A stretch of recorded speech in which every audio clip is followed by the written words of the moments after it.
आगे सब काम कर बे चल काम करबे आ तो मन घर मनी आ तो रहना निकल गई चल सब काम कर चल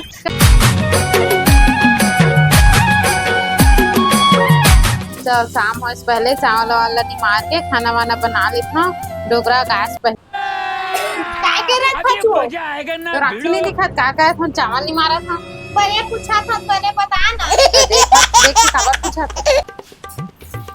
अपने का चावल नहीं मार बेटा का दादा मैं तो एक पूरी चावल नहीं मार के आवत था हाँ ता है ना भारी एक बोरी चावल नहीं मारा तो दिखा तो मुंह एक बोरी चावल नहीं मारा पूरा दिन खत्म हो गई समझे सुन तो हम ने मारते एक दिन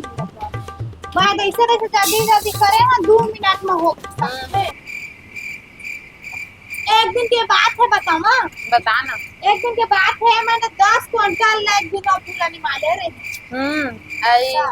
तो एकदम कमली ना कहीं तोर संग नहीं सकन का शाम के न काज के आके बड़े बड़े फेंकते बस कुछ करना न धरना दिन भर फेंक के कुछ खाते कितना फेंका ना आज बता चल 1 क्विंटल के बाद में छोड़ ले तब का चावल लगे मार के बता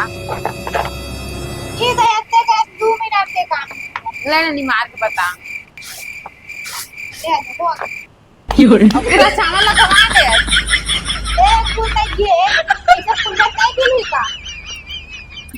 जा तो बड़े बड़े फेंकत 1 किलो चावल नहीं मारल बोले पूरा चावल लग गिरा दे और वो ये करा था भागते हैं जगह जा भाग के काम चोर था